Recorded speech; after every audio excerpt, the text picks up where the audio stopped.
Hi y'all, this is Regina. Welcome back to Regina's Crafting and More. Have you ever had blocks left over that you've embroidered and you don't know what you're going to do with them? You just stitch it because you wanted to stitch it. You didn't have anything particular in mind. Well, I have a bunch, quite a few right now, from testing Halloween pumpkin face blocks. I have these. Now these have not been posted on Etsy or on the group yet, so you're getting a sneak peek. I have these two. These have been posted on the group. Today is the 17th, and so by the time this gets posted, they won't be available, but they will be on Etsy, and you can purchase them on Etsy. They come in various sizes and all the formats that I normally provide. And I have these that have not been posted either. I just finished stitching these, test stitching these. So, and I have my first pumpkin face blocks that I did that I'm going to turn into a large hot pad, a trivet. I don't know what you want to call it. Where does a hot pad end and a trivet start? I don't know.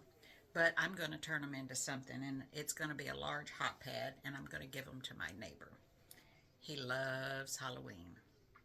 All right, so what you're going to need, if you've got a block like this, you need to put borders on it for it to be the size you want. This wouldn't really be, well, I guess you could use it. You could use the 8x8 just like this and put a back on it the way I'm going to show you how to do it. But I would put some borders on here. When I do them, I'm going to put some. Now, I've probably put too large of a border on these.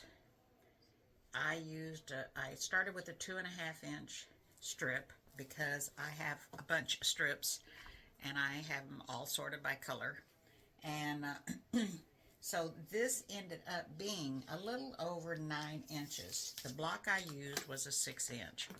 So let me turn the camera around. All right, so this ended up being like 9 5/8. Of course, you're going to take up a 1/4 inch on each side, so it'll end up being just shy of 9 inches. So you can put whatever size borders you want, and then you're going to cut a piece of Embroidery. This is for making hot pads and trivets. When I embroider my blocks, I use batting before I start my embroidery. I put my batting down, I do my placement stitch, put my batting down, do the tack down. I back up to the tack down that just stitched. I put my fabric down and I stitch the tack down again and then stitch the design. So I already have batting, and because of the size of this, I really don't need the batting on the outside where, because it's good for my hand. I don't need the batting all the way around. You could put another layer of batting if you wanted, but I'm not going to. So you need your finished block with the borders. You need some Embroidery, and you need a backing. All cut to the same size that your finished embroidered block is, with the borders on them. All right. And then you're going to need a strip that's 2 inches by 5 inches to make the little hanger that's going to go on them. So before we do anything else, we're going to stitch these. And before we stitch, we need to fold them. So you're going to you need to press them. You're going to press it right sides together, and then once you've pressed it, you're going to press in. I tell you what, let me take my phone over to the pressing station. All right, let me get my other one. All right, so first thing, well, it's been off and it's cooled off, so hang on just a minute. First thing you're going to do is you're going to fold it in half. I guess I need to stand out of the light, so we got enough light going. You're going to fold it in half, pretty sides out. And this is a batik, so it's kind of looks funny on both sides. Alright, so we're going to fold both of them and press them in half. Put the edges together and press them in half, give it some steam. Alright, so which side? Yeah, this side. Alright, so we're going to take and fold in to our pressed line, and you're going to press that. Then you're going to fold in again to the pressed line,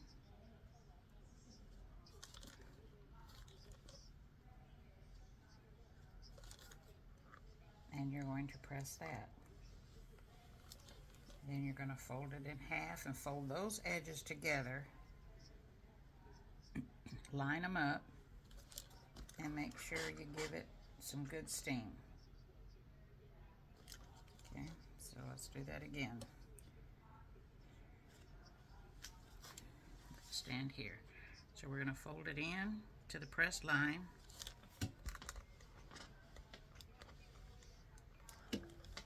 and then we're going to fold it in to the pressed line, giving it steam, and then we're going to fold it to, so the folded edges, you're going to put the folded edges, align them, and give it a good pressing. So this is going to be the little loop for your hot pad, because that's what I'm going to use this for. Alright, let's go back over to the craft table. Alright, sorry about that. Alright, so you want to move your needle over as far as you can, because you just want this stitch line. And I need to change my thread. Oh my. Okay, so I've changed my thread to match my fabric, and I'm going to stitch right just this side of the edge of the folded edges. Now, I'm not a fast sewer, so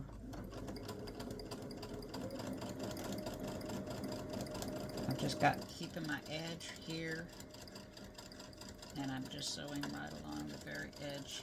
There we go. Alright, so hopefully you can see that. Oh, there we go. Okay, so I'm going to do the same thing on this one.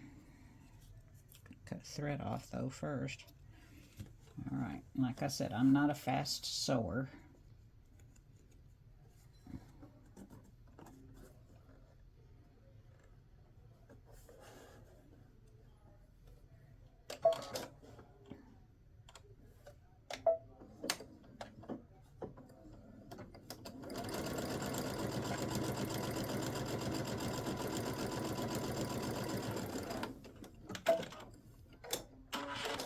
Alright, and then we're going to take and we're going to fold these in half. Okay. And just crease it. Fold it in half and just crease it. These are your loops.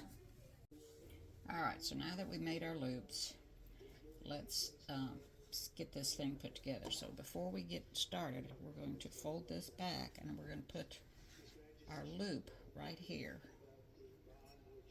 and you want to put it just overlapping that corner a little bit, and then put this down and put a pin. Okay.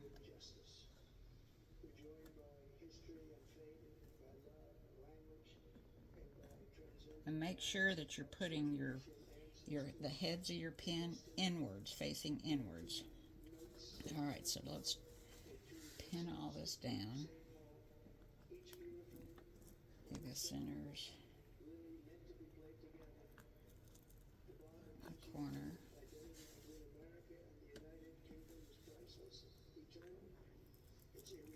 the center,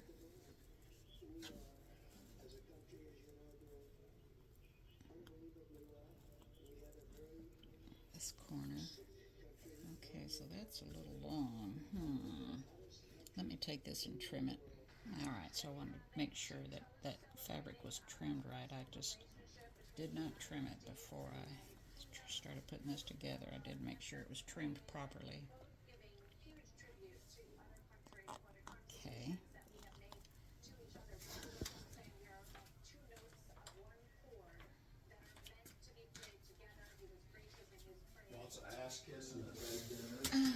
Charles.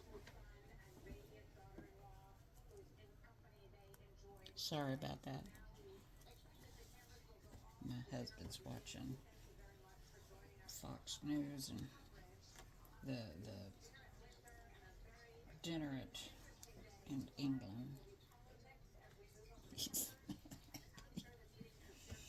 All right, so here we go. So we've got our little loop, and the open ends of the loop are sticking out a little bit, and we're going to leave a opening. The opening is here, so we're going to start right here. I've got an opening from here to here. We're going to not stitch anything.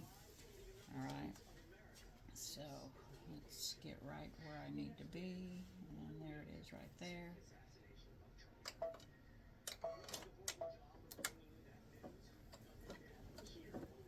All right, and we're just going to sew all the way around,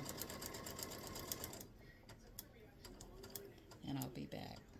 All right, so if your 1/4 inch foot has that little guide, when you get close to the edge of your loop that's sticking out, you want to make sure you lift it up and go over that loop. Don't let it get caught, so slow down. Okay, and we got to come over to here, so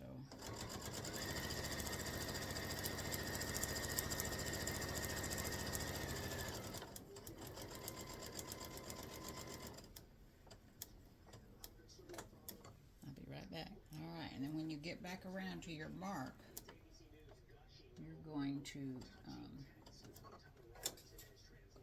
back stitch.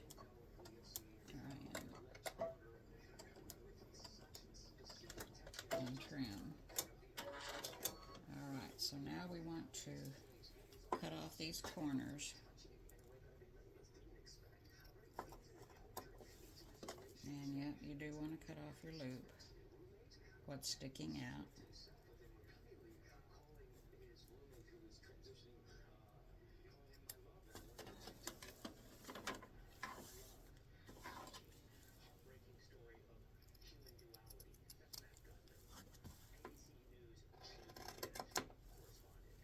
And we're going to turn it out. Alright, so we're going to turn this out. Remember, this is just doing it the fast way.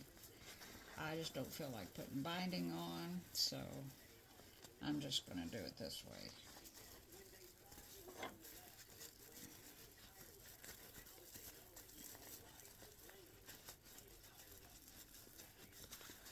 And you just got to keep working and pulling it out.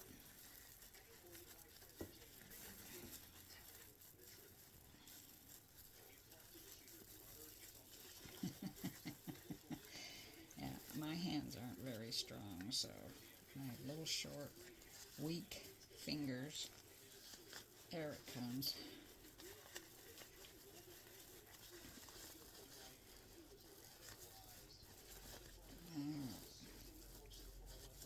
So you want to poke your corners out.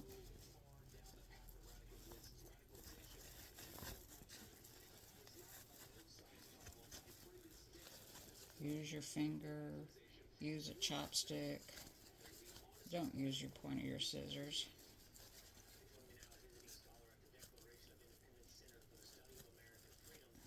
Okay.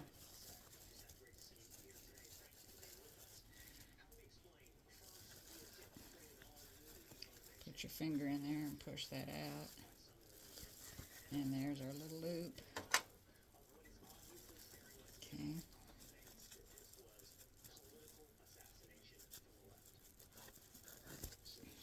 Okay, and then let's go around your seam.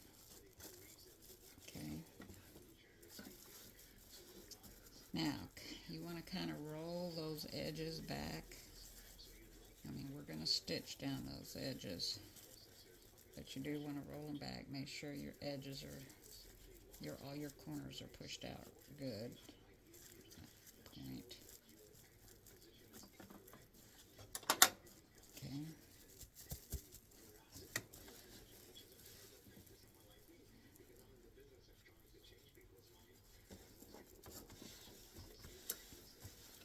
And then you're going to want to push those edges in.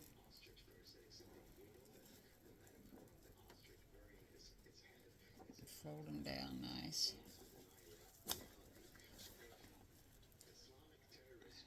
And I'm going to go over and press everything down.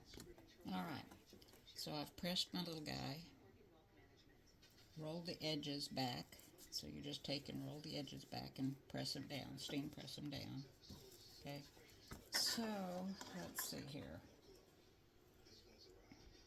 Alright, so I've got my black bobbin, since I'm going to sew from the top here. All my edges are turned under. I've scooted my needle over a notch or two, but I still have my 1/4 inch foot on, and I'm going to take a couple stitches, and my needle's over as far as it can go, so I'm going to have to be really careful here. And there we go. And we're going to, I think I'm going to, no, I'm not. Alright, we're going to top stitch.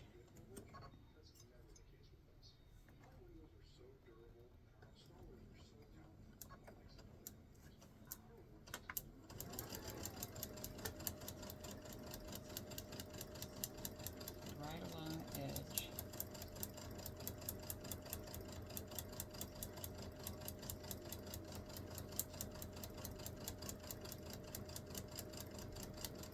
Like I said, I just don't feel like sewing binding on. Okay, when I get down to my 1/4 inch mark, then I'm going to turn, pivot, and let's see here. Guess I don't like the way that's showing.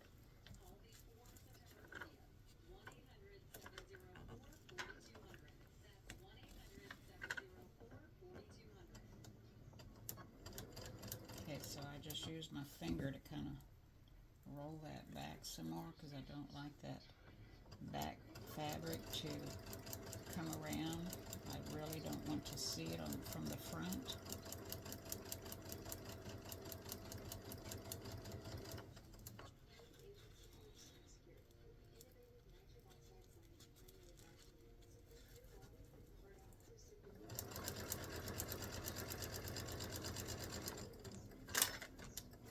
Alright, come on. I've got batting and come on, come on, come on. Oh, it's stuck on something.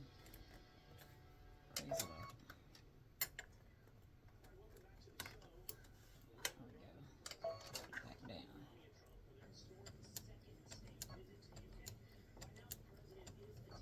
Okay. And I'm gonna roll that fabric back some more and hold it down.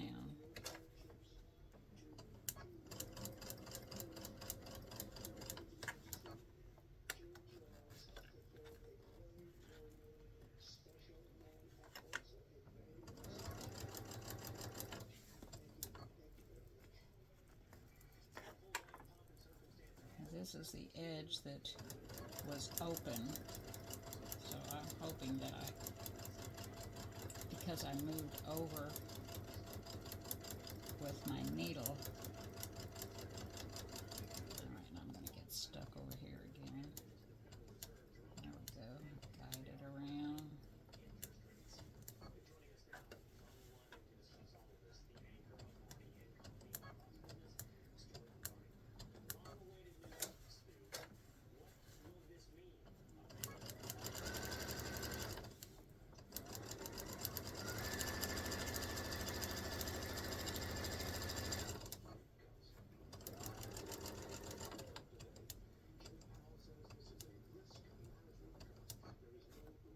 Back up a couple of stitches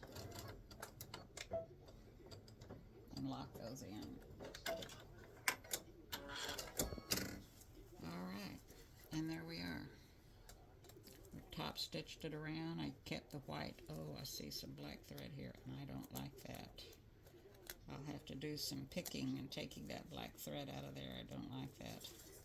I have to re-sew it. But there it is.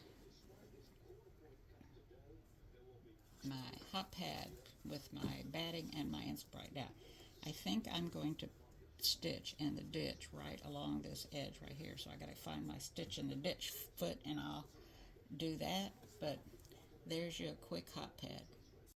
Alright, so I did the stitch in the ditch, and I kept it just, went all the way around. You can see my, all the way around, and I just stitched in the ditch. Just kept my, the center of my foot just barely to the left of the black fabric, and you get a good stitch in the ditch. And see, you can see on the back. So now I've made use of my block that was my very first test stitch. I just didn't like the way that this didn't show enough definition, and I have an aversion to satin stitching, but I did, when I redid it, I did put some satin stitching here and some other little folds here. Let's see here.